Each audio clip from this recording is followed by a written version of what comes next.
Assalamualaikum warahmatullahi wabarakatuh. Salam sejahtera untuk semuanya. Saya Pak Ali dari Inside Chamber. Berikut ini pembelajaran 3 ya, halaman 110. Ya, sekarang untuk pembahasan yang lain bisa dilihat di sini. Ini adalah playlist, link dari playlist ini ada di kolom deskripsi. Ya, lihat di kolom deskripsi. Oke. Setelah mengetahui perjuangan para pahlawan, sikap apakah yang dapat kamu tiru dari mereka? Sikap kepahlawanan itu hanya ditunjukkan pada apakah sikap kepahlawanan itu hanya ditunjukkan pada masa perjuangan melawan penjajah saja? Tidak, jawabannya ya. Kepahlawanan sampai sekarang pun masih ada. Adakah tokoh-tokoh pada masa sekarang ini yang tindakannya pada masa sekarang tindakan mencerminkan kepahlawanan? Mungkin asik enak dikajinya ya. Tindakannya mencerminkan sikap kepahlawanan. Ya, ada pasti ya. Mari kita cari tahu bersama. Oke. Sebelum belajar tentang sikap kepemimpinan, kamu akan belajar bersama guru olahraga. Oke. Ya, kamu akan belajar bersama guru olahragamu. Kamu sudah belajar tentang memar, luka, lepuh. Kamu juga sudah paham cara mengobati memar, luka, dan lepuh. Sekarang kamu bersama temanmu akan mempraktekkan lagi cara menangani ketiga jenis cedera tersebut. Setelah selesai berpraktik, kamu dan gurumu dapat melakukan refleksi bersama. Ya, pada intinya untuk menangani luka-luka ini, ya kita selain menyembuhkan luka juga pada intinya kita bersama membersihkan luka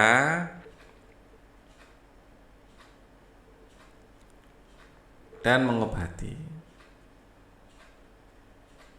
Kenapa perlu dibersihkan? Ya, ini agar terhindar dari infeksi. Ya, terhindar dari infeksi. Agar terhindar dari infeksi. Ya. Apabila terjadi luka terbuka, maka akan lebih baik diberi antiseptik ya. Misalnya obat merah. Oke. Langkah mana yang sudah dapat kamu lakukan dengan baik? Ini kalian jawab sendiri. Langkah mana yang belum kamu lakukan dengan baik? Tuliskan rencanamu untuk lebih meningkatkan keterampilanmu dalam mengobati memar, cedera, luka, dan lepuh. Ya, karena lepuh ini lukanya kemungkinan melepuhnya itu pecah atau enggak. Ya, kalau pecah ya harus dikeluarkan airnya, dibersihkan dan diberi antiseptik ya, diberi obat merah. Ya, intinya kalau ada luka terbuka diberi obat merah. Diberi obat merah. Ya.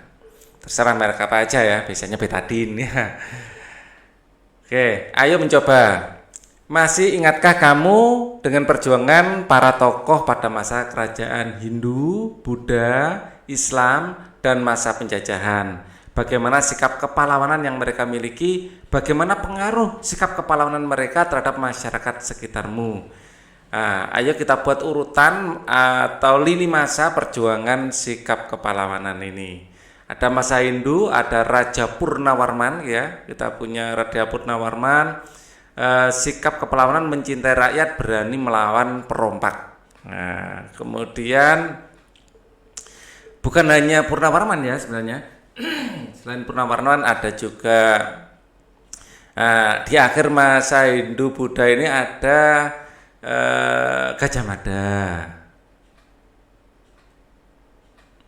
Ya, kalau Gajah Mada ini mempersatukan Nusantara.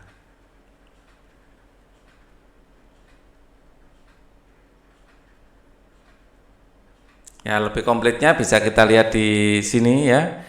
Gajah Mada ini halaman sekitar 43 atau ya sekitar sini Gajah Mada. Nah, ini Gajah Mada ya. Dan Raja Hayam Wuruk ya, tapi entah Gajah Madanya itu lebih terkenal ya. Lebih terkenal dengan Sumpah Palapanya. Ini sudah di akhir ini. Sebelumnya ada Balaputra Dewa juga ya. Oke, kita lanjutkan ke lini waktu berikutnya ya. setelah Hindu Buddha ini ada masa kerajaan Islam. Kerajaan Islam ini banyak juga tokoh-tokohnya, kita ambil salah satu aja ya. Untuk Islam kita ambil Diponegoro. Ya, ini masa Islam.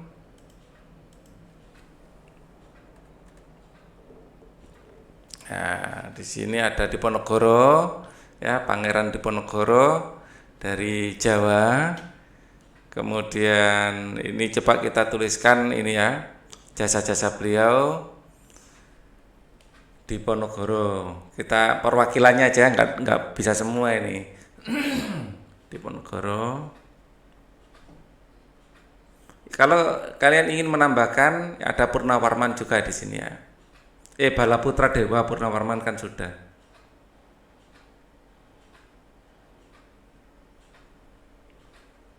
Ini yang ada di buku BSE ya. Pada kenyataannya banyak sekali kalau mau dicari ya. Islam ini Diponegoro, sikap kepahlawanan itu, nah ini yang bisa kita contoh. Diponegoro ini tidak mementingkan diri sendiri. Ya, pernah pada satu saat dia ditawari menjadi raja, tidak bersedia karena merasa tidak berhak karena bukan dari ibu permaisuri. Diponegoro lahir dari ibu selir dan ibu Padmi ya istilahnya. Nah, beliau ini tidak ingin terjadi ada masalah, tidak ingin legitimasinya kurang misalnya gitu ya. Jadi sikap kepahlawanan itu tidak mementingkan diri sendiri, ya, tidak mementingkan diri sendiri.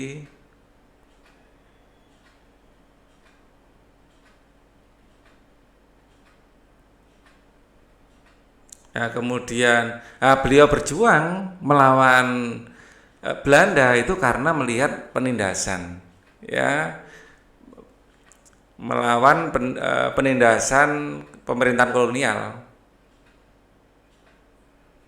berani melawan gitu ya, berani.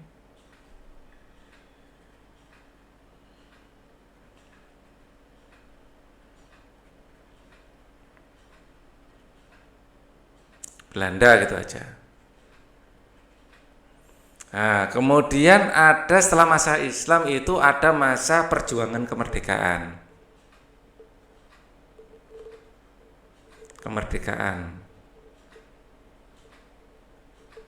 Nah, ini dari berbagai bidang ada. Dari bidang pendidikan dulu, pendidikan. Kita ada Ki Hajar Dewantara.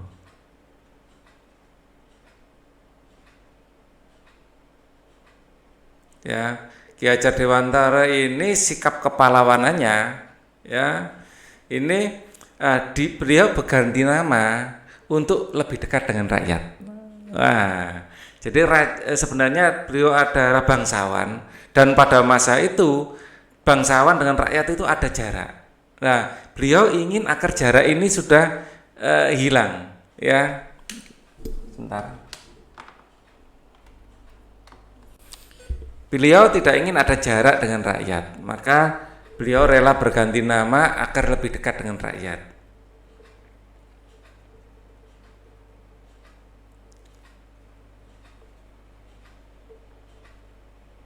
Berganti nama, tidak menggunakan nama bangsawan lagi agar lebih dekat dengan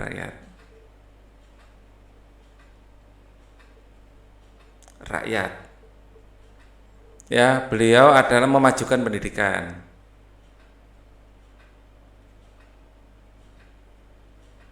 Nah, kemudian jangan lupa, ya, ini yang harus malah perjuangan kemerdekaan adalah I.R. Soekarno. Ya, I.R. Soekarno. Nah, beliau adalah proklamator.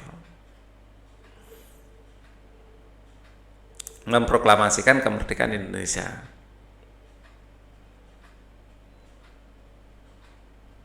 Kemerdekaan Indonesia. Ya. Kemudian masa berikutnya adalah masa mempertahankan dan mengisi kemerdekaan.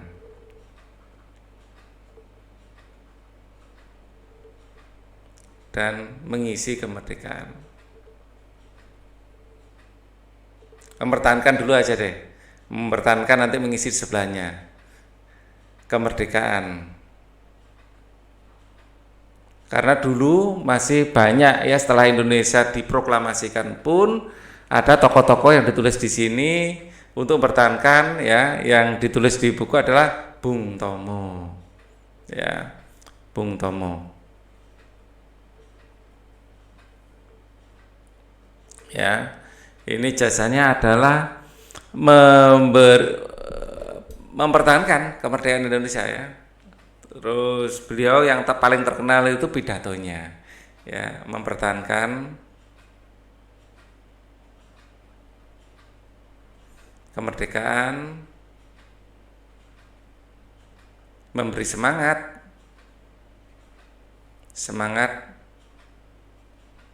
perjuangan,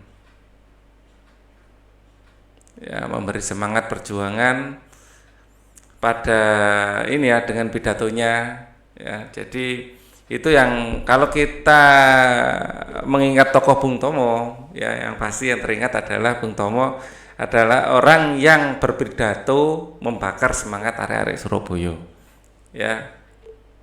Ini apa ya, salah satu sikap kepahlawanannya ya, mempertahankan dan memberikan semangat. Kemudian selain Bung Tomo, ada, kalau di buku di sini terus adalah H.O.S. Cokroaminoto, ya. Itu kemudian, nah ini apa, mengisi kemerdekaan. Kita tambah lagi ya, mengisi kemerdekaan. Nah, tempatnya nggak cukup ya, jadi saya geser saja, mengisi kemerdekaan.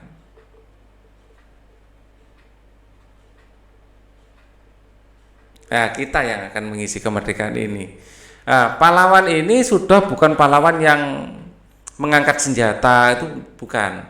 Sekarang mengisi kemerdekaan adalah pahlawan bisa di bidang pendidikan ya. Jadi saya kasih warna lain aja ya untuk mengisi kemerdekaan. Bisa di bidang pendidikan, bisa di bidang politik ya, bidang persatuan. Ya, kita ingat dalam mengisi pendidikan ini kita punya Gus Dur ya, Gus Dur atau Abdurrahman Wahid ya, beliau juga seorang presiden ya. Nah, Gus Dur ini kita kenang sebagai pejuang pluralisme, pahlawan pluralisme. Belum diangkat sebagai pahlawan secara resmi, tapi semua orang sudah tahu bahwa beliau orang yang sangat memperhatikan pluralisme ya.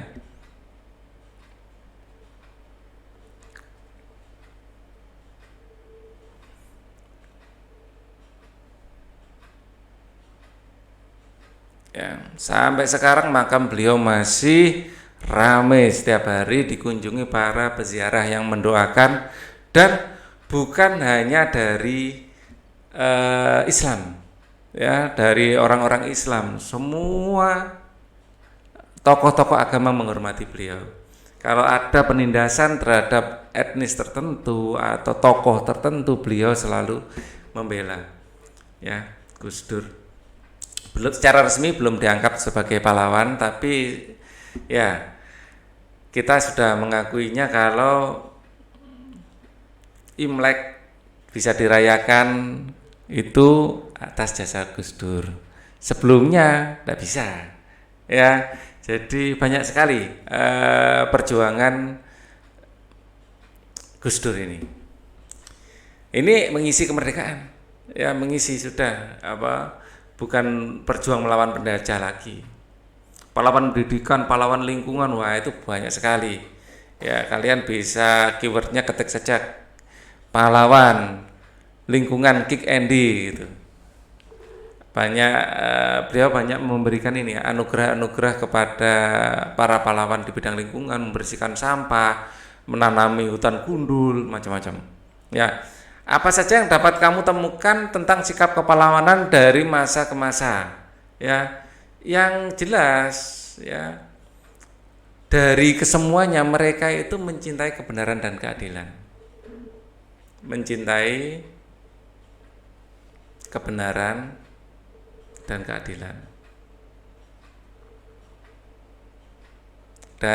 keadilan mencintai lingkungan, mencintai manusia dan lingkungan.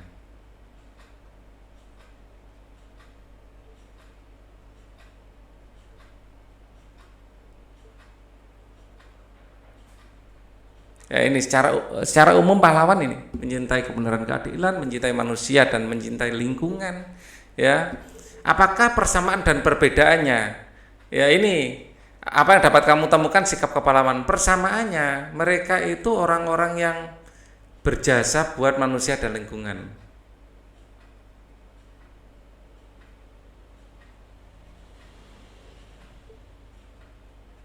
Bagi manusia maupun lingkungan.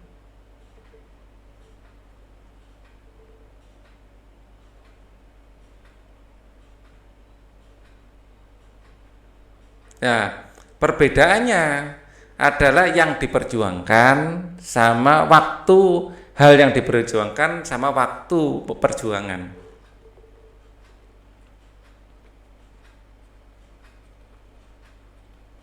Sama waktu yang diperjuangkan. Waktu perjuangan. Ini yang beda. Pada intinya mereka membela manusia, kalau tidak membela lingkungan. Ya, hanya halnya spesifiknya sama waktunya yang berbeda. Raja Purnawarman ya waktu itu ingin agar rakyatnya makmur dari sektor sandang pangan papan ya, menciptakan dan keamanan, menciptakan sistem irigasi ya, melawan perompak. Nah, itu yang dilakukan. Karena waktu itu belum ada penjajahan dari VOC kan gitu. Kemudian Diponegoro, ya Diponegoro ini sudah melawan Diponegoro. Kemudian Patimura itu masa-masa melawan penjajahan kolonial Belanda. Kemudian Bung Karno, Bung Hatta, ya Bung-bungan ini ya. Kita mengenal para pahlawan perebut kemerdekaan ini, dan Bung Tomo ini mempertahankan kemerdekaan dari penjajahan atau percobaan ingin menjajah lagi. Ya, jadi waktunya yang berbeda. Sikap kepahlawanan bisa kamu temukan di lingkunganmu. Kamu bisa belajar tentang sikap kepahlawanan dari kisah seorang penjaga pintu perlintasan kereta api. Nah, untuk menjadi seorang pahlawan tidak harus menjadi pejuang mengangkat senjata, enggak. Kita cukup amanah terhadap pekerjaan apapun yang kita miliki. Kalian sebagai pelajar ya, belajar itu sikap kepahlawanan kalian. Yang aku ketahui tentang sikap kepahlawanan dari penjaga pintu perlintasan kereta api ya, beliau ini harus ya atau mereka ya, lebih dari satu penjaga perlintasan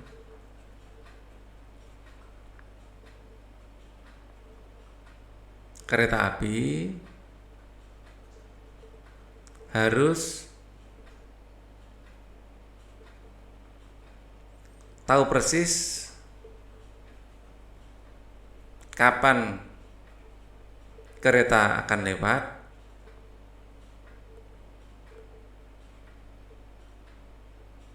dan sesaat sebelum ya kereta lewat ya, menutup palang pintu, harus menutup palang pintu, menutup perlintasan kereta api gitu aja.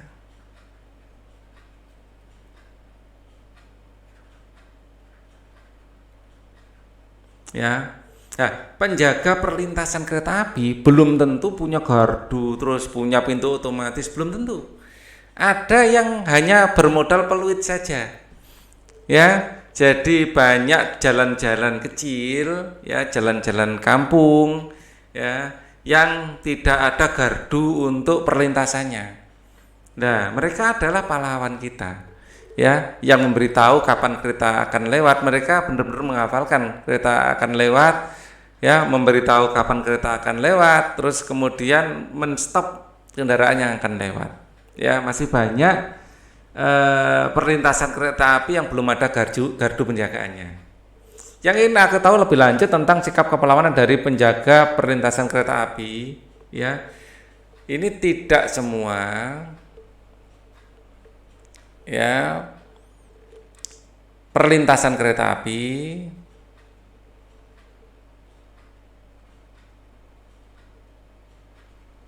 ya ada gardu jaganya dan ya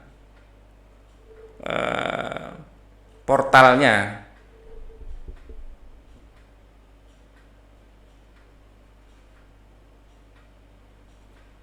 ya ada gardu jaga dan portalnya belum tentu, ya.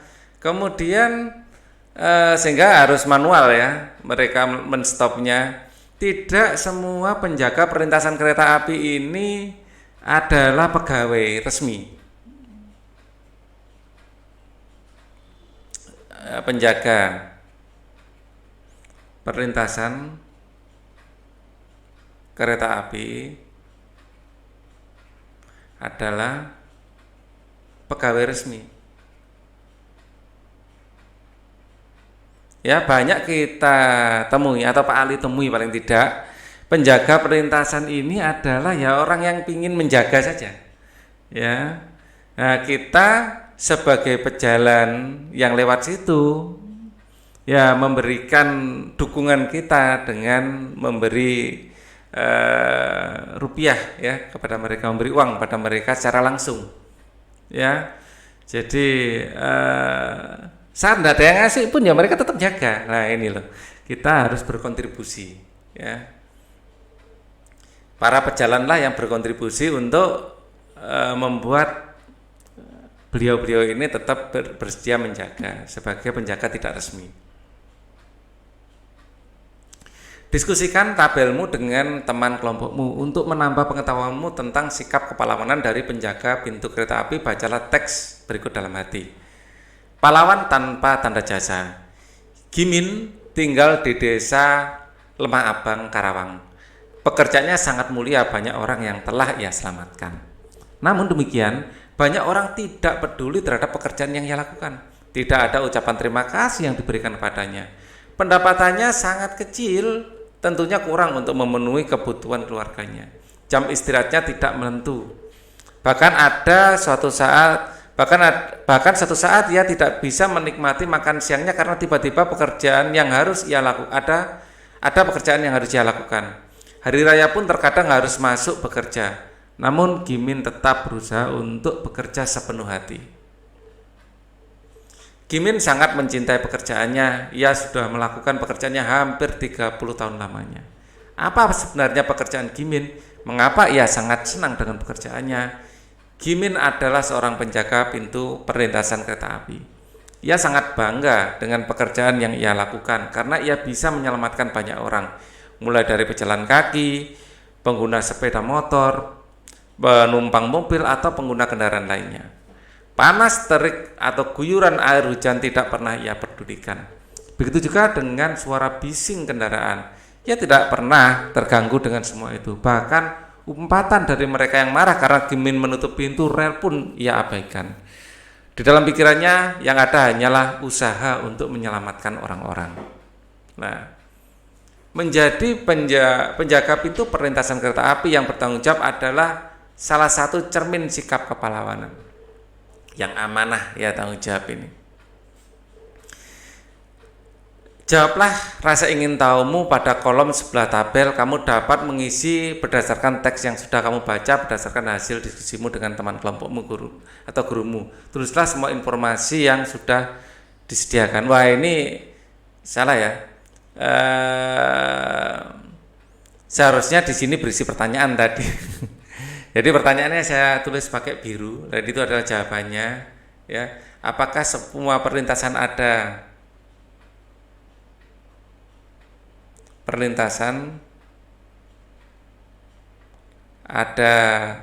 gardunya, ya. Apakah semua penjaga mendapat gaji resmi?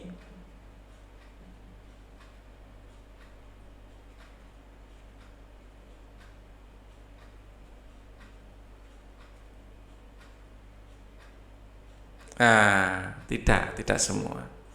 Dan seharusnya jawabannya ada di sini yang merah ya.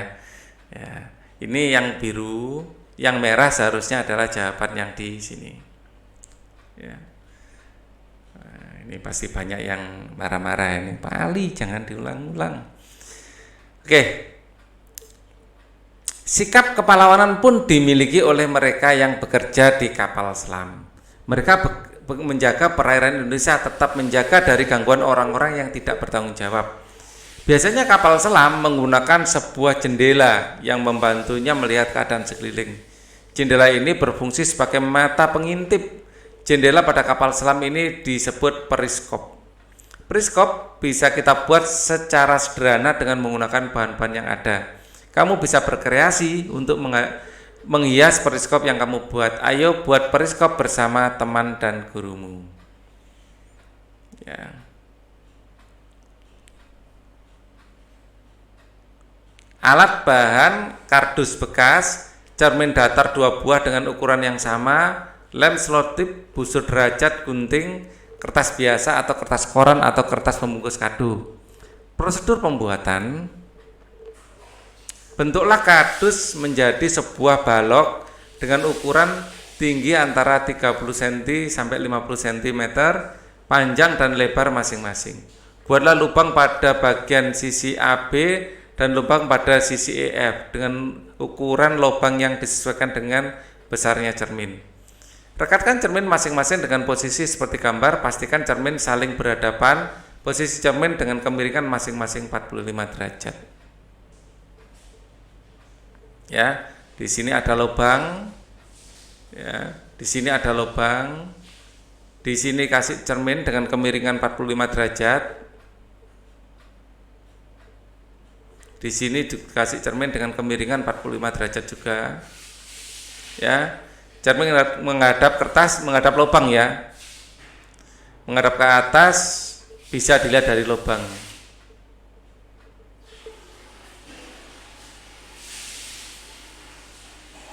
Ya, terus ini mata melihat sini, di sini ke atas, terus ke sini. Ya. Ini adalah prinsip kerja periskop. Ya, jadi misalnya ini kapal selam, ya ini adalah kapal selam. Kapal selamnya kurang ke bawah sedikit. Ini misalnya kapal selam ya. Ini kapal selam. Terus ini ada permukaan air. Ya, sehingga orang yang di dalam sini bisa melihat di luar kapal selam itu dari dalam kapal selam. Ya. Oke. Setelah melakukan percobaan periskop, jawablah pertanyaan-pertanyaan berikut.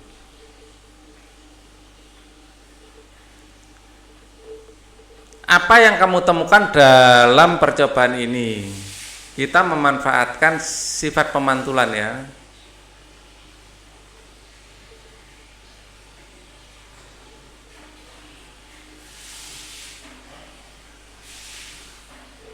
Pemantulan untuk menggeser ya, penglihatan kita, menggeser garis penglihatan. Bagaimana bayangan yang dihasilkan dari periskop? Bayangannya ya sesuai dengan bendanya ya. bayangan sama dengan aslinya.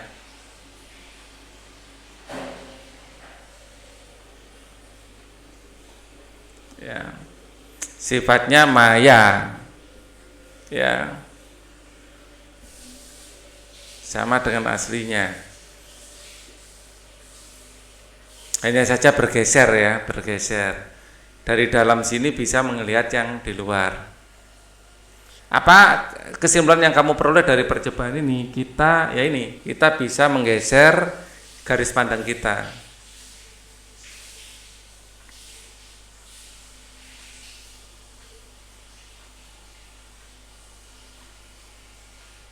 Dengan pantulan buah cermin.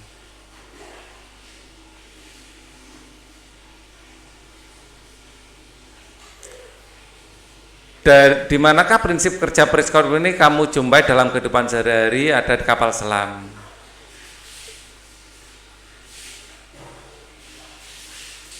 Buatlah laporan percobaanmu. Nama percobaan adalah membuat periskop sederhana.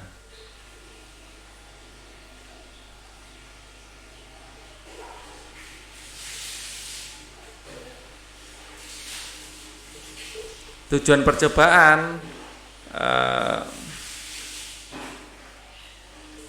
ya membuat, sama dengan namanya ya, membuat periskop sederhana.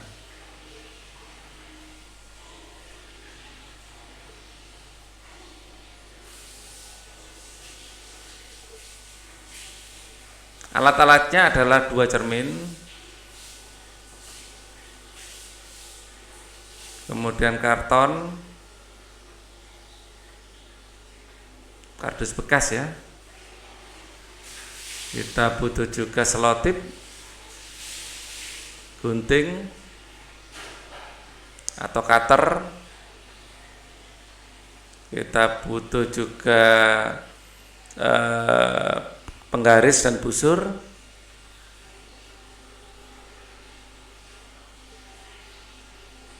Penggaris yang lurus dan penggaris busur maksudnya ya. Kita butuh pensil untuk membuat sketnya. Oke. Kita butuh lem untuk merekatkan. Oke. Langkah kerja buat ya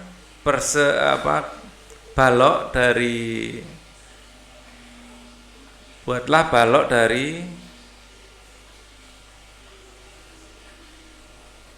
memanjang dari karton ya. Kemudian nomor 2, buat lubang di kedua ujung dengan arah berlawanan.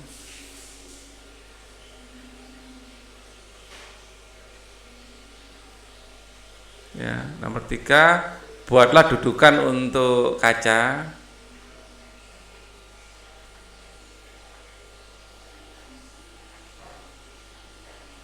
Ya, kemudian tempelkan kaca dengan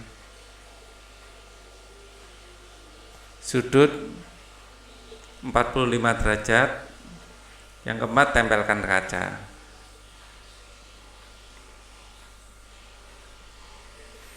Kemudian kesimpulan. Ya, kita tentu saja membuat jaring-jaring balok dulu ya. Membuat jaring-jaring balok. Kesimpulan ya, kita bisa menggeser garis pandang kita menggunakan periskop. Kan mata itu harusnya melihat ke depan, tapi dengan periskop kita melihat pantulan ya, pantulan dari kaca, di mana pantulan dari kaca ini memantulkan dari kaca lain ya, terus ke sini. Jadi kita memandang lurus, tetapi yang kita pandang itu dari sini. Ya, ini bendanya di sini. benda. Jadi kita melihatnya nggak lurus lagi tapi membelokkan garis pandang atau menggeser, ya, menggeser garis pandang. Udin sangat senang bisa membuat periskop. Udin sangat berterima kasih kepada gurunya. Udin menyebut gurunya sebagai pahlawan, ya, karena pahlawan bukan hanya mengangkat senjata tapi juga memberi pengetahuan. Itu juga pahlawan. Guru adalah pahlawan tanpa tanda jasa juga. Ayo renungkan apa yang kamu pelajari hari ini, ya, sifat kepahlawanan.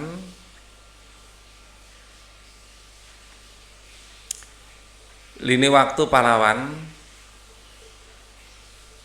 Terus kita juga belajar sikap kepahlawanan.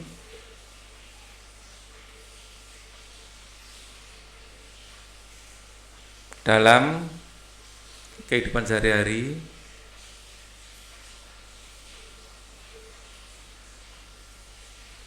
Ya, apa yang ingin kamu ketahui lebih lanjut tentang pembelajaran ini? Ya,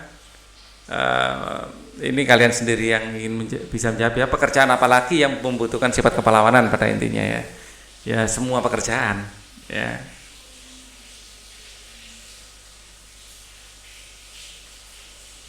Yang membutuhkan sifat kepahlawanan.